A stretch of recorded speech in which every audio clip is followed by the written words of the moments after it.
Écoute bien cette parole. Tu es le temple du Saint-Esprit, et l'Esprit de Dieu habite en toi. C'est ce que dit 1 Corinthiens chapitre 3, verset 16. Et je te le dis clairement, ce n'est pas juste une belle image, ce n'est pas une métaphore pour te rassurer. C'est une vérité surnaturelle qui, quand elle se réalise vraiment, bouleverse absolument tout dans ta vie.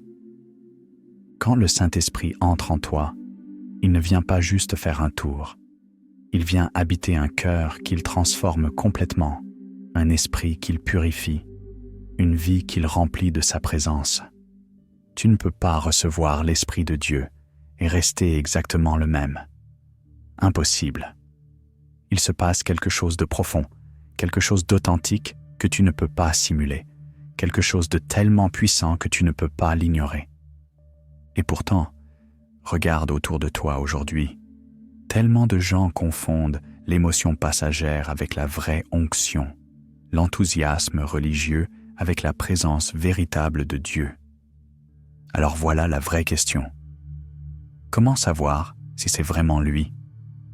Comment reconnaître les signes tangibles, invisibles, mais tellement réels que le Saint-Esprit est réellement entré en toi? Cette vidéo va te donner la réponse.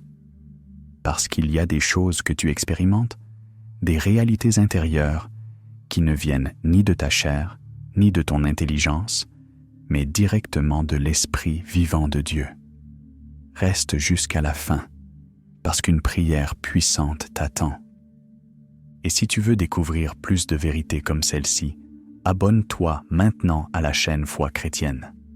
Mets un like si tu ressens déjà sa présence et écris simplement en commentaire « J'ai besoin du Saint-Esprit ». Ce message pourrait t'éclairer bien plus que tu ne l'imagines. Avant de partir, Jésus n'a pas laissé ses disciples seuls et abandonnés. Il leur a promis quelque chose d'extraordinaire, une présence, une force, une personne divine qui viendrait vivre directement en eux, le Saint-Esprit. Écoute ce que Jésus dit dans Jean chapitre 14, versets 16 à 17. « Je prierai le Père, et il vous donnera un autre consolateur, afin qu'il demeure éternellement avec vous, l'Esprit de vérité. Il demeure avec vous, et il sera en vous. » Et cette promesse, elle n'était pas juste pour les apôtres de l'époque. Elle s'adresse à toi aujourd'hui, à quiconque croit vraiment, à celui qui ouvre son cœur à Jésus, qui se repent sincèrement et marche dans la foi. C'est à ce moment-là que l'Esprit descend, qu'il te remplit, qu'il agit dans ta vie. Le jour de la Pentecôte, quand le Saint-Esprit est descendu sur les disciples, quelque chose d'irréversible s'est produit. Ils ont été complètement transformés de l'intérieur. Peureux, ils sont devenus audacieux. Silencieux, ils sont devenus prophétiques. Ordinaires, ils sont devenus porteurs du feu divin. Et cette même œuvre continue aujourd'hui, pour toi. Mais dans notre génération, cette vérité est souvent diluée, affaiblie. On parle d'esprit, on parle de Dieu, mais sans expérience vraiment vivante. Beaucoup de gens veulent l'esprit sans vouloir être changés. Ils désirent les dons sans désirer vraiment le donneur. Mais la Bible est claire sur ce point. Si quelqu'un n'a pas l'Esprit de Christ, il ne lui appartient pas. C'est dans Romains chapitre 8, verset 9. Le Saint-Esprit ne vient pas juste pour te donner des frissons pendant la louange. Il vient pour habiter en toi, pour te sanctifier, te conduire, te révéler la vérité et glorifier Jésus à travers toi. Et cette habitation déclenche des choses visibles dans ton âme, dans ton caractère, dans ton feu intérieur. Tu ne peux pas tricher avec l'Esprit. Soit il est vraiment en toi, soit il ne l'est pas. Et quand il entre réellement, crois-moi, tu le sais, tu l'expérimentes, tu le vis. Quand le Saint-Esprit entre en toi, ce n'est pas juste un ressenti qui passe en quelques jours. C'est une transformation progressive, une œuvre invisible mais puissante qui commence dans ton cœur et qui touche absolument chaque dimension de ta vie. Le premier signe que tu vas expérimenter, c'est une soif soudaine de Dieu. Et attention, je ne parle pas d'une simple curiosité religieuse. Je ne parle pas d'une vague envie de spiritualité. Je parle d'un feu intérieur, d'une faim nouvelle qui dépasse complètement ton intellect. Tu peux avoir été croyant depuis des années, tu peux avoir grandi à l'église, mais quand le Saint-Esprit entre véritablement en toi, tu sens que ton cœur se réveille comme jamais auparavant. Tu as soif de sa parole, soif de sa voix, soif de sa présence. Tu veux le chercher, le connaître, le prier, l'entendre. Et cette soif, elle ne vient pas de toi. Elle est produite par l'Esprit lui-même. Jésus a dit, « Si quelqu'un a soif, qu'il vienne à moi et qu'il boive. Celui qui croit en moi, des fleuves d'eau vive couleront de son sein. » Il parlait de l'Esprit. C'est dans Jean chapitre 7, versets 37 à 39. Quand l'Esprit vient, tu n'es plus satisfait par les simples discours, les chants habituels ou les routines religieuses. Tu veux Dieu lui-même. Tu ressens une urgence profonde dans ton âme. Tu commences à te lever la nuit pour prier. Tu ressens un manque inexplicable quand tu ne lis pas la Bible. Tu es troublé si tu ne passes pas de temps avec le Père. Ce n'est pas une émotion qui va passer en quelques jours. C'est un mouvement intérieur permanent. L'Esprit attise cette flamme. Il te rend inconsolable sans Dieu et rempli de paix profonde quand tu l'as trouvé. Et plus tu bois à cette source, plus tu as soif encore, parce que l'Esprit de Dieu est vivant. Et quiconque le reçoit commence à le désirer comme on désire respirer. C'est vital. Tu vas expérimenter une déconnexion progressive des choses qui t'éloignaient de Dieu. Et ce n'est pas par devoir religieux, c'est par soif authentique. Ce monde ne t'attire plus autant parce qu'une autre réalité s'éveille en toi. Ce premier signe est peut-être discret au début, mais il est infaillible. Tu as soif, et cette soif vient directement de lui. Le deuxième signe que tu vas expérimenter quand le Saint-Esprit entre en toi, c'est une conviction profonde de péché. Mais attention, je ne parle pas d'une culpabilité religieuse qui t'écrase. Je ne parle pas d'une honte paralysante. Je parle d'une conviction claire, d'une lumière intérieure précise qui te montre ce que ton cœur ne voulait pas voir avant. Ce que tu trouvais normal, acceptable, banal dans ta vie, devient soudain insupportable.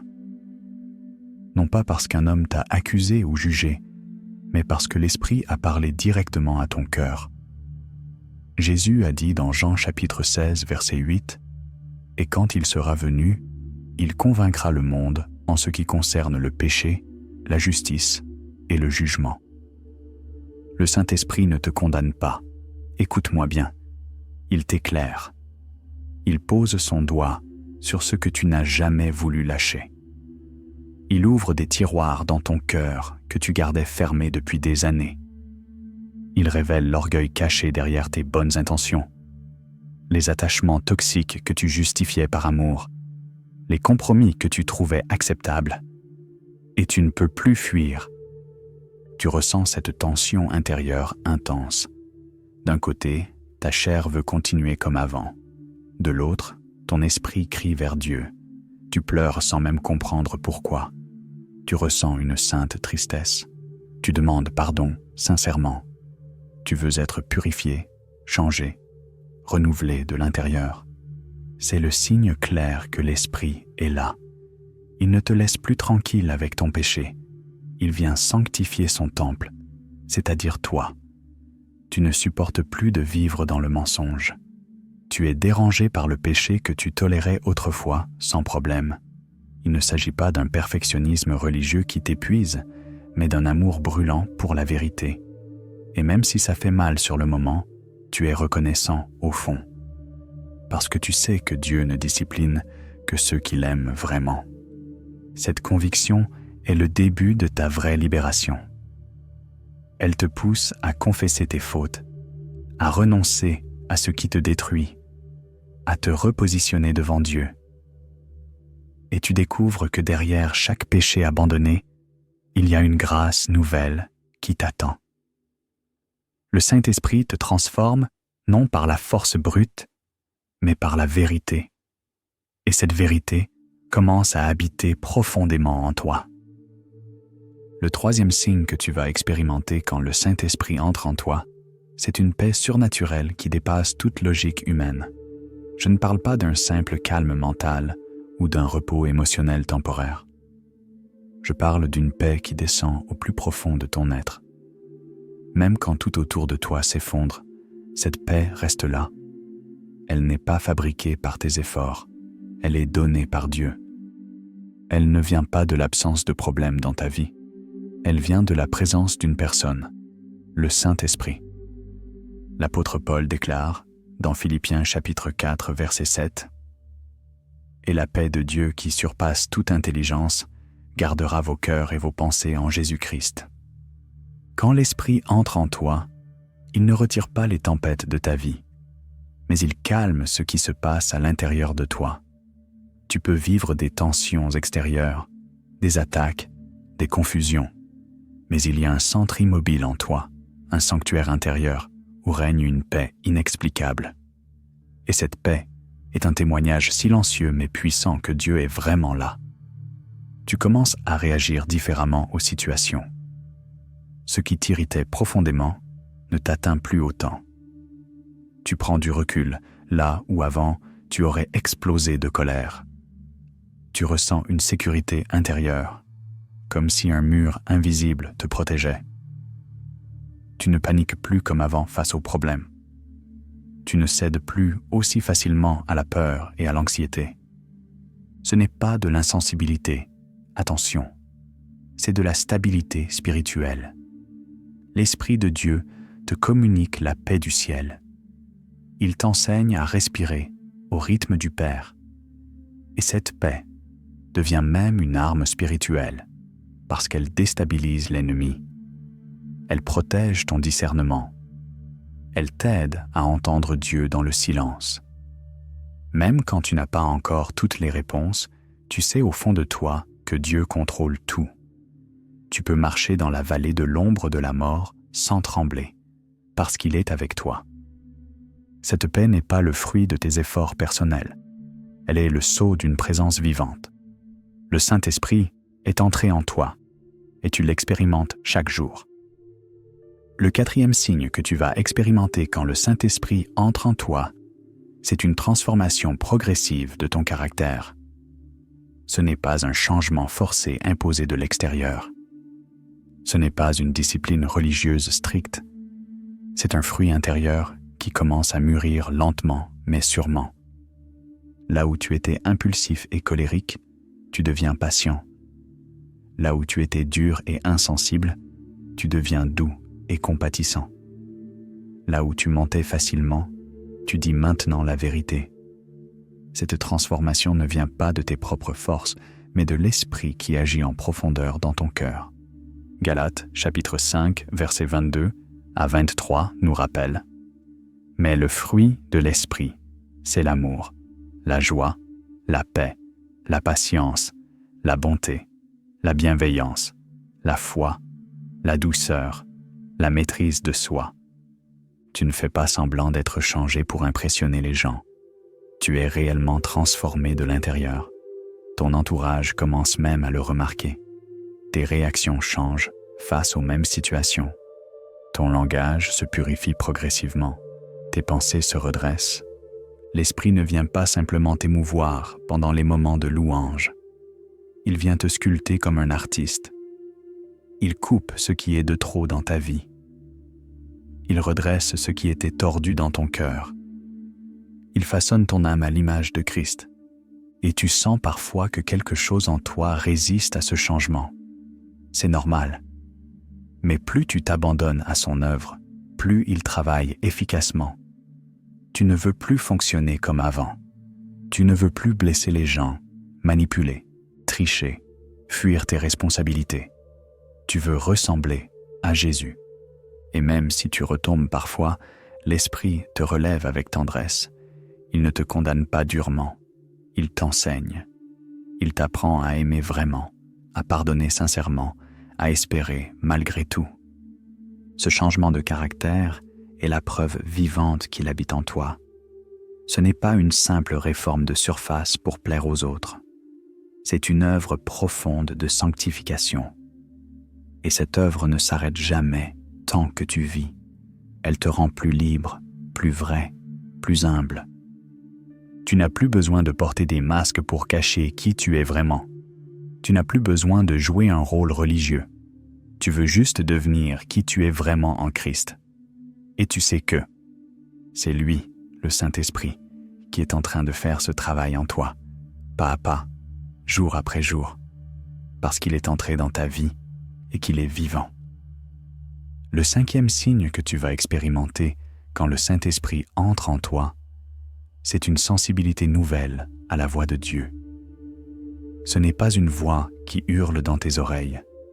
Ce n'est pas une pensée automatique qui vient de nulle part. C'est une impression douce, une direction intérieure claire, une lumière sur ton chemin. Tu ne l'entends pas avec tes oreilles physiques. Tu la discernes dans ton esprit.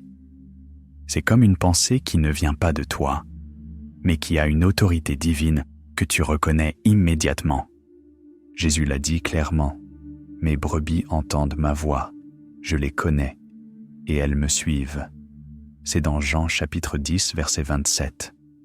Cette capacité à entendre Dieu ne relève pas simplement de l'expérience religieuse ou de techniques spirituelles. Elle vient directement de la présence du Saint-Esprit en toi. Il commence à t'enseigner de l'intérieur, personnellement. Tu n'as pas forcément besoin d'attendre un prédicateur, un chant prophétique ou une révélation publique. Tu sens dans ton cœur ce que tu dois faire ou ne pas faire.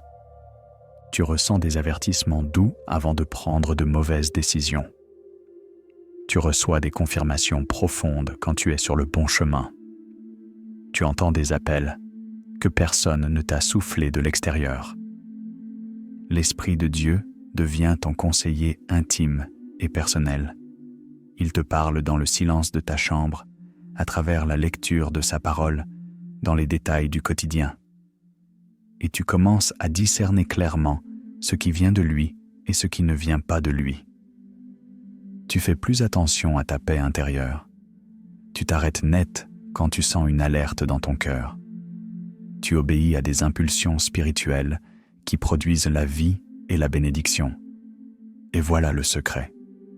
Plus tu lui obéis, plus tu entends sa voix clairement. Plus tu résistes ou ignores ses directions, plus sa voix s'éteint progressivement. Cette sensibilité spirituelle n'est pas un privilège réservé aux prophètes ou aux pasteurs. C'est l'héritage de tout enfant de Dieu qui marche avec lui.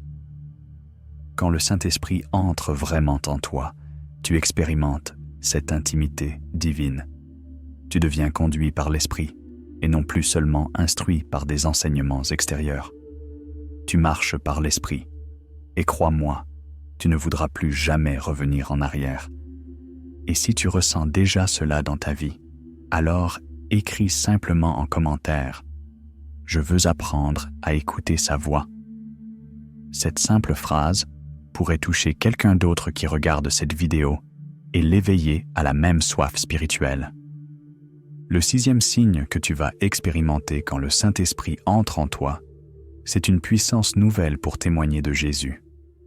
Écoute-moi bien, tu peux être introverti de nature, timide ou réservé dans ta personnalité. Mais quand l'Esprit descend sur toi, il libère en toi une audace qui dépasse complètement tes limites naturelles. Ce n'est pas de l'arrogance religieuse.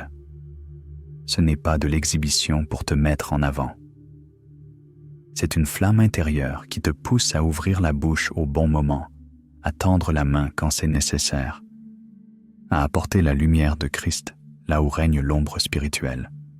Jésus a promis clairement, « Vous recevrez une puissance, le Saint-Esprit survenant sur vous, et vous serez mes témoins. » C'est dans Actes chapitre 1 verset 8. Cette puissance ne se mesure pas en décibels ou en gestes spectaculaires devant les foules. Elle se manifeste dans la clarté surnaturelle de tes mots, dans la conviction qui transperce les cœurs endurcis dans la capacité à aimer les perdus sans avoir peur du rejet. Tu découvres que ton histoire personnelle a un poids spirituel que tu ignorais complètement. Tu sens intuitivement quand partager un verset biblique, quand offrir une prière à quelqu'un, quand simplement écouter en silence et pleurer avec une personne qui souffre. L'Esprit te donne des opportunités divines, des rendez-vous arrangés par le ciel. Tu rencontres la bonne personne exactement au bon moment. Tu dis la bonne phrase sans même l'avoir préparée à l'avance. Et tu réalises avec émerveillement que ce n'est pas toi qui agis par tes propres forces, mais c'est lui qui agit à travers toi. Les barrières tombent les unes après les autres. La honte de parler de ta foi cède la place à une compassion brûlante. La peur du regard des autres s'efface complètement devant l'urgence du salut des âmes. Tu ne cherches plus à convaincre les gens, uniquement par la logique ou les arguments intellectuels. Tu portes une onction spirituelle qui touche directement l'âme des personnes. Parfois, une simple phrase dite avec un amour authentique brûle plus fort dans un cœur qu'un long discours théologique. Et voilà le principe. Plus tu obéis à ces impulsions, plus la puissance augmente dans ta vie. Parce que l'Esprit se plaît à couler librement par les canaux qui restent ouverts et disponibles. Tu comprends enfin que témoigner de Christ n'est pas un devoir religieux pesant. C'est une conséquence naturelle et joyeuse de la vie de Christ qui habite en toi. Tu ne peux tout simplement pas garder ce trésor pour toi seul. Il déborde de ton cœur. Il réclame de se répandre autour de toi. C'est exactement ainsi que le royaume de Dieu avance sur terre, par des cœurs ordinaires comme le tien et le mien, remplis d'une puissance extraordinaire venue d'en haut. Si tu sens déjà cette audace grandir en toi, sache que ce n'est pas de l'adrénaline humaine passagère. C'est le souffle puissant du Saint-Esprit qui te pousse vers les âmes que le Père aime profondément. Le 7e signe que tu vas expérimenter quand le Saint-Esprit entre en toi, c'est une joie inexprimable qui jaillit malgré les circonstances difficiles de ta vie. Tu as déjà connu la satisfaction éphémère des succès passagers, la fébrilité excitante d'un projet accompli, la douceur agréable d'un moment familial. Mais cette joie-là, celle que donne l'Esprit, n'appartient pas au registre purement humain. Elle vient directement du trône même de Dieu. Pierre la décrit ainsi dans sa première épître chapitre 1 verset 8. Vous exultez d'une joie ineffable et glorieuse. Jésus avait annoncé ce mystère à ses disciples. Je vous ai dit ces choses afin que ma joie soit en vous et que votre joie soit parfaite. C'est dans Jean chapitre 15 verset 11. Quand le Saint-Esprit habite vraiment ton cœur, il verse cette joie comme une huile fraîche sur une flamme qu'aucun vent ne peut éteindre. Tu traverses des épreuves difficiles, tu portes des responsabilités lourdes, tu côtoies la souffrance, mais au fond de toi, une source coule sans arrêt. Elle irrigue ton être tout entier sans dépendre du climat extérieur de ta vie. Ta louange devient spontanée et naturelle. Tu te surprends à chanter dans ta voiture, à murmurer des psaumes en faisant la vaisselle. Tu souris simplement quand tu te rappelles la fidélité incroyable de Dieu. Cette joie n'est pas une fuite irresponsable de la réalité. Au contraire, elle affronte la réalité avec une assurance divine. Elle te rappelle constamment que le royaume de Dieu n'est pas affaire de nourriture ou de boisson, mais de justice, de paix et de joie par le Saint-Esprit. C'est dans Romains chapitre 14, verset 17. Elle donne un élan puissant à ton obéissance. Servir Dieu cesse d'être un fardeau religieux. Prier devient un vrai privilège. Pardonner aux autres devient réellement possible. Cette joie défie complètement la logique des spectateurs autour de toi. Certains te trouvent naïf ou déconnecté. D'autres te questionnent avec étonnement. Mais toi, tu sais au fond de ton cœur que cette joie est la signature claire de sa présence en toi. Et plus tu la laisses se répandre librement, plus elle devient contagieuse pour les autres. Là où tu entres, l'atmosphère spirituelle change. Une simple parole de grâce, un regard lumineux et bienveillant suffisent pour allumer l'espérance chez ceux qui n'ont plus aucune couleur dans le regard. Tu expérimentes alors exactement ce que l'apôtre Paul vivait en prison. Des chaînes physiques autour de ses poignets, mais un esprit complètement libre chantant des cantiques à minuit. Et qu'est-ce qui s'est passé? Les portes de la prison se sont ouvertes miraculeusement. Cette joie est ton héritage spirituel. Elle précède même ta victoire finale. Elle annonce la résurrection à venir.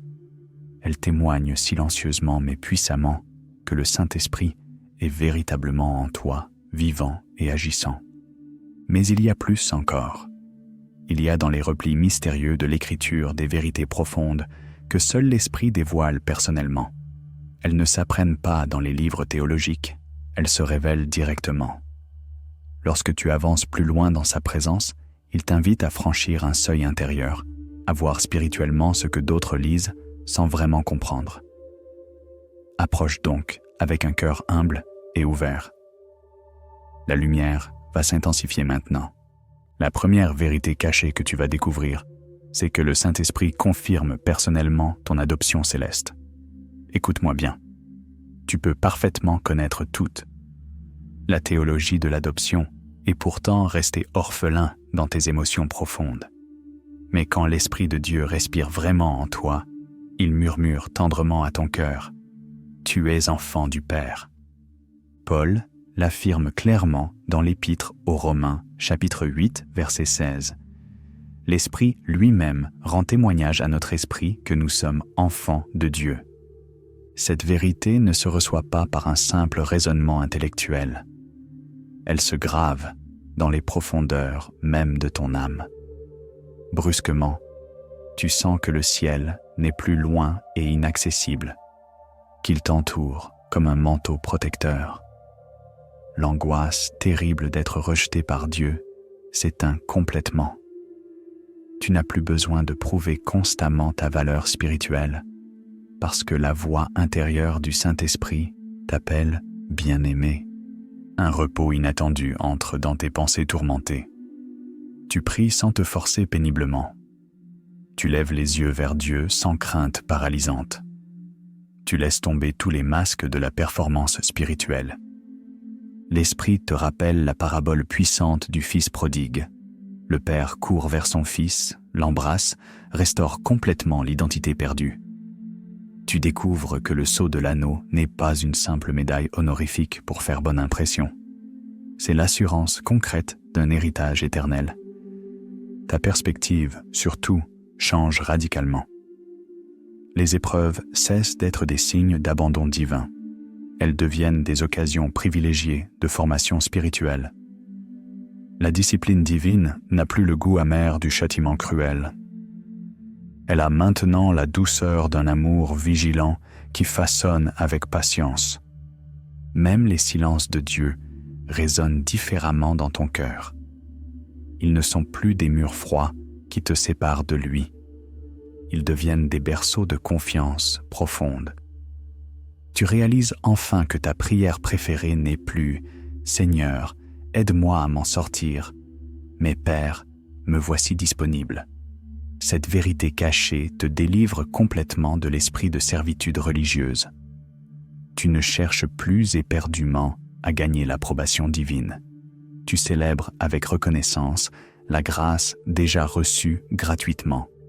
Et plus tu reçois ce témoignage intérieur constant, plus tu marches avec une assurance spirituelle inébranlable, parce que tu sais parfaitement à qui tu appartiens et d'où vient ta véritable autorité, du cœur même du Père, confirmée par le Saint-Esprit vivant en toi. La deuxième vérité cachée que le Saint-Esprit révèle en toi, c'est qu'il ouvre les Écritures comme un livre vivant et personnel, directement adressé à toi.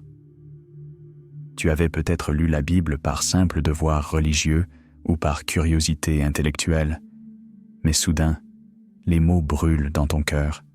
Ils vibrent, ils résonnent dans les cavernes profondes de ton être. Chaque verset devient une adresse directe pour ta situation. Chaque récit biblique devient un miroir intime de ta propre vie. C'est l'accomplissement de cette promesse de Jésus Quand l'Esprit de vérité sera venu, il vous conduira dans toute la vérité. C'est dans l'Évangile selon Jean, chapitre 16, verset 13. Le Saint-Esprit ne se contente pas simplement d'expliquer le texte biblique comme un professeur. Il te fait rencontrer l'auteur lui-même. Tu découvres des connexions spirituelles que tu n'avais jamais vues auparavant. Tu comprends enfin pourquoi certaines lignes te bouleversent profondément, comme si elles avaient été écrites ce matin précisément pour ta situation actuelle. Il souligne un mot spécifique, illumine une phrase entière, relie une prophétie ancienne à ton présent immédiat.